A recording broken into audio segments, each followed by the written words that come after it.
What's up, people? I'm Shaggy the Opinionated Hippie, and this is part 33 of my reviewing and then ranking the Grateful Dead's Dave's Picks, their archival concert release series.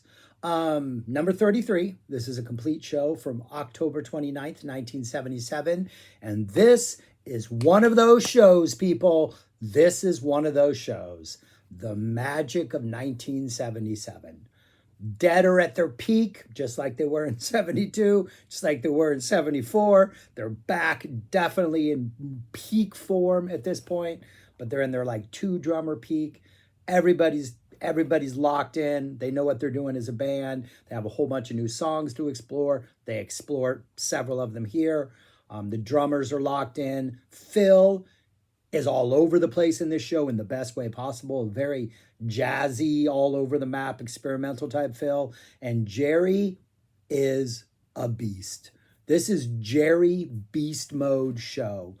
And while I would definitely give Jerry sort of the MVP nod for this show, he's the MVP among MVPs. It's not like he's saving the show. It's not like, oh my goodness, thank goodness Jerry is here. It's like, this is a fantastic show, and Jerry is at every single second that he's guitar soloing. Even when he's singing, he's got some good vocals. He's lifting it up to like just next level awesome.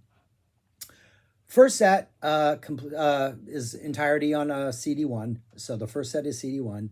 Great first set list. We only get really two jammy moments, but they kind of open and close the set. So it's nice energy to start off. And then all the songs in the middle are just work well. They flow well. They sequence well. Maybe not anything spectacular or anything like, whoa, they played that. But a really, really solid high energy first set. Opens up with a Might As Well. Great opener. Another song, one of those songs I wish they had maybe played with a little more, opened up a little more shows with. Dropped out of rotation for a while. But one of those songs that it's really nice to hear every time it's played. We get a solid Jack Straw, a Dire Wolf. Not a fan of this song, but this is a really good version of the song. The energy of this set kind of carries through this song. We get a Looks Like Rain. We get a Loser. The energy in this Loser is Jerry's kind of desperate. This is when like he's just begging for that second chance. Like it's not like Loser's one of those, like I think the energy can be like hopeful. It can be resigned. It can be defiant. It can be like bravado, braggadocious-y. But this one's almost like desperate. Like, one more hand. If I only had an ace for it, a gun for every ace I had drawn. It's just, there's like a little bit of like down on your luck desperation in this Loser. And it works. Nice El Paso follows. The energy flows from El Paso, flows well out of Loser. A really good Ramble on Rose. Energy and Ramble on Rose, still fantastic. New Minglewood Blues. When New Minglewood Blues is possibly the highlight of the set, and it's not because of something that comes two songs from now. Jerry's guitar in New Minglewood Blues is ferocious. Like he is attacking this New Minglewood. It is aggressive.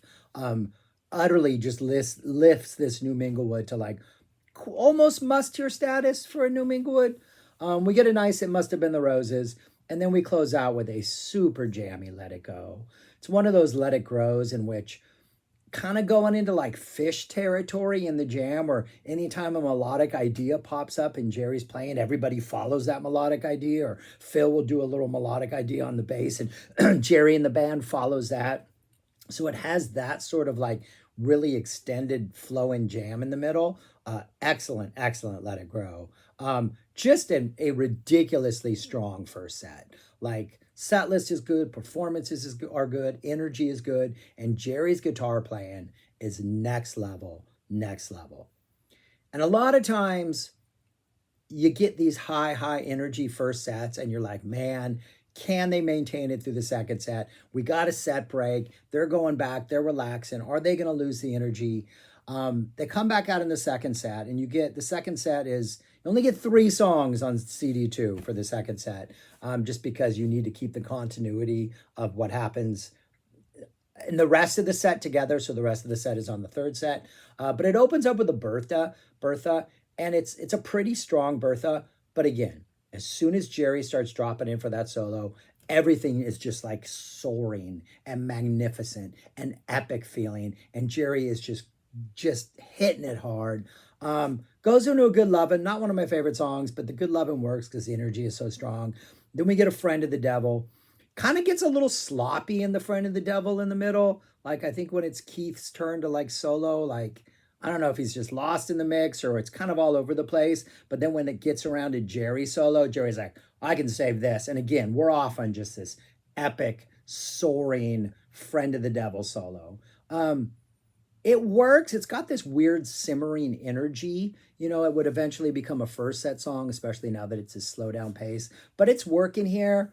But that's what we get to open off before we really like hit almost a must-hear third disc, a near perfect third disc, if you ask me. So that's what we get on disc 2, Bertha, Good Love, and Friend of the Devil.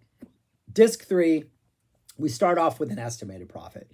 And just the minute it starts, the minute we get that first dunt, dunt, it is just, it sounds confident, sounds like the band knows what they're doing, sounds like they're ready to attack. We got a really nice sort of that middle solo jam, whatever in the middle when Jerry's just kind of playing the melody. Then when we go to like the jam at the end, we're kind of playing with that like Estimated Prophet theme, that dun dun dun dun dun, dun, whatever they're playing, and they're repeating that over and over. And when we get to the jam part, Jerry holds that last note of like the Estimated Prophet melody, and he's just like no, and like bends it and lets it kind of hang there before he kind of goes off into like Estimated Prophet space jam territory. And it's got that very Estimated Prophet space, which to me is a very open space. Jerry can really do anything he wants. He's not confined by any sort of rhythmic structure, but he's very aggressive, but at the same time, very spacey. And so it's a very like, let's attack this Estimated Prophet, but let's not turn it into something it isn't. It still maintains that sort of very exploratory Estimated Prophet vibe. And as it goes on and we wind up heading towards what the next song is going to be, like it gets a little like almost like proggy, where Jerry's doing like these like fixates on this little lick that he keeps repeating over and over. We're getting some what feels like other one energy strictly from Jerry. Like it feels like we're kind of intensifying and darkening a little bit and maybe leading in towards the other one. So like the last minute and a half is really kind of non-Estimated Prophet territory, and it's very exploratory and it all works perfectly. But then at one point Jerry's like, no, we're going into Eyes. And he just starts in Eyes, and it's a really chill Eyes at first. The entire thing is 13 minutes long, and we're taking a while before we get to the vocals. We got some nice exploratory soloing, very chill, sort of like strumming of the chords, band's not pushing the energy too hard. We get to the vocals are pretty chill, everybody's just enjoying themselves.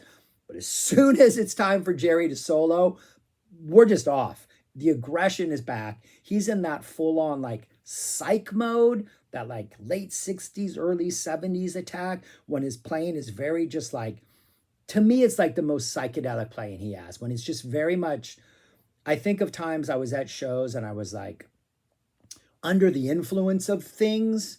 And sometimes Jerry's soloing is like comforting and it's melodical and it's soaring and it's uplifting. And other times, like in like a playing in the band or like in Space or, sometimes in, some of those early first set songs. The other one, back when I was seeing him in like the 80s and 90s, he gets that very, it's like a tight, clean, slightly distorted sound, but it's very psyche and very trippy, and it's almost like he's challenging your mind to like stay with him. Every solo from this show is like that, but he makes it work within the context of the song. And this Eyes of the World, it still has that like uplifting Eyes of the World feel, but it's really psych and really intense and almost kind of dark and attacky.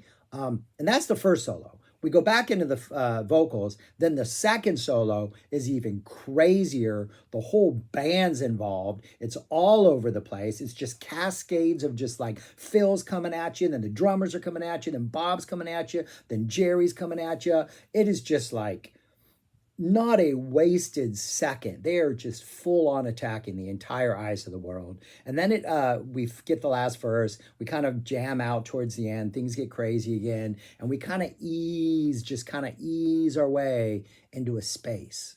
The drummers disappear. and we get a space.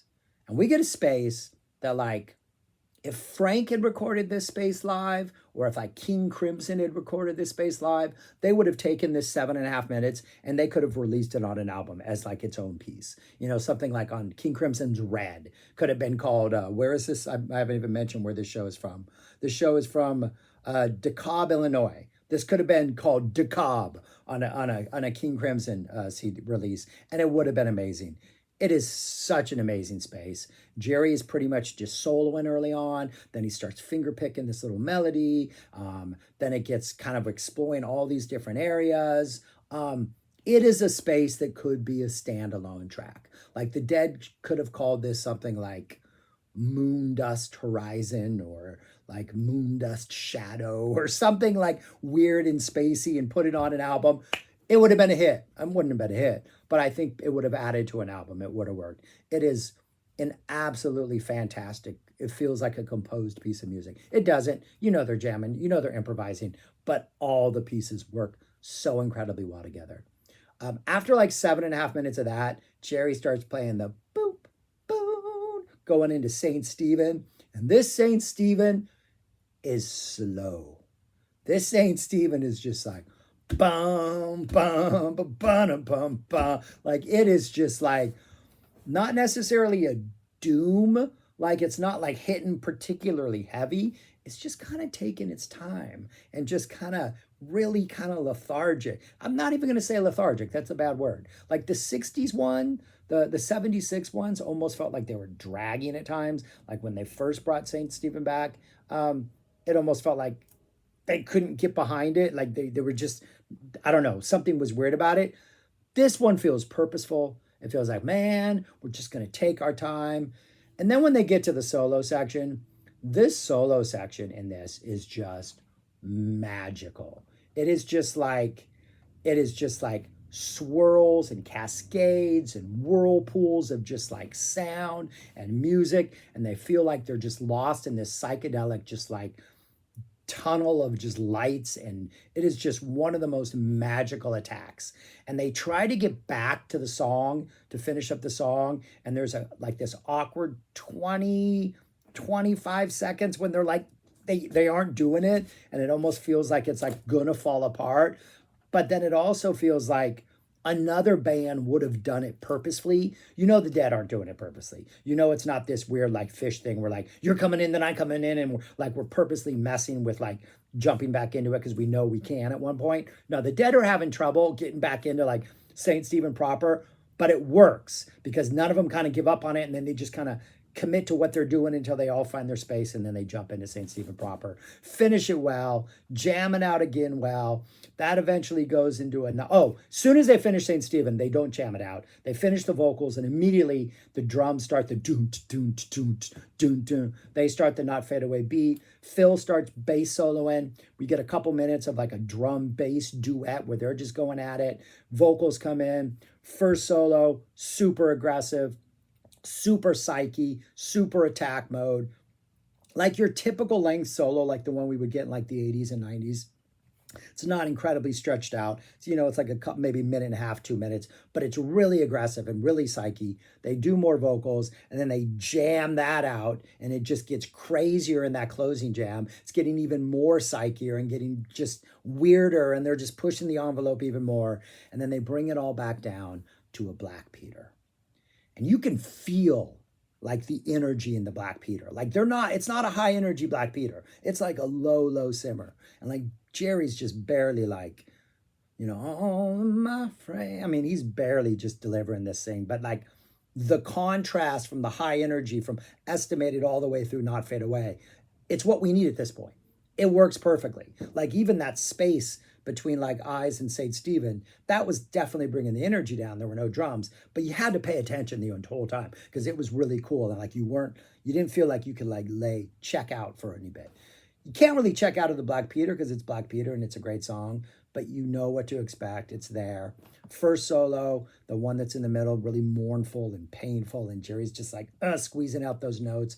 But then that last solo, that closing solo, that's a straight jam.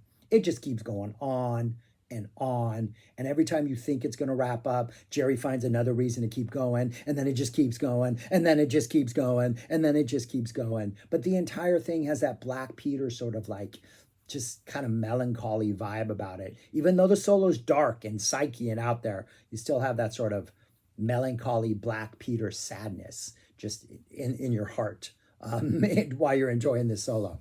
Then that goes into a fantastic Sugar Magnolia, and then we get a One More Saturday Night as a closer. And the Sugar Magnolia is really neat because the jam, I think it's before Sunshine Daydream out of like the last vocals. Jerry's not soloing. Jerry's just playing these chords just like more aggressively as it goes on, like pushing the band to go like higher and fat, not really faster, but just like harder. And they just kind of collectively as a band just jam that out. And they do that a lot. It's not always a Jerry solo in there, but here it's very marked and very distinguished just because Jerry's been ripping off licks like crazy and soloing like crazy the whole show. Now all of a sudden in Sugar Mag is just kind of like with the band and just like riding that groove. Yeah, it's like a perfect first set. It's a perfect second set, man. Especially CD3. CD3 is like a perfect CD of music. Jerry's playing, Phil's playing, everything about it, the song selection, the energy, the segues.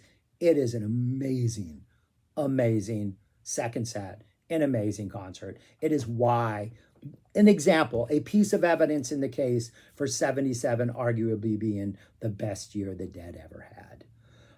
Where does it fall in my ranking of all the shows so far? So there have been 33. It's right there at number 7. I have it up there at number 7. I think had the first set maybe had one more little epic thing in the middle of it, or had maybe one of the jams gone 5 minutes longer and give me my like necessary, like my need for super long indulgent things, I might have put a little bit higher. But right now, it's a very solid number 7. It's a top 10 show out of these 33.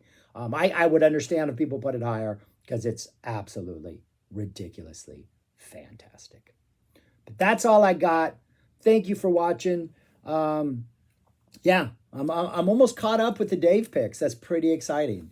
I don't know what I'm gonna do after that. But I'll figure something out to do. But anyways, thanks for watching. I highly, highly, highly recommend you go find the show and go listen to it, especially that second set. The whole show, actually.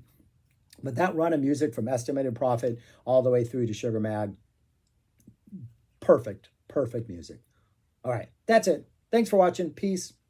Subscribe, like, share, comment, and go listen to music, people.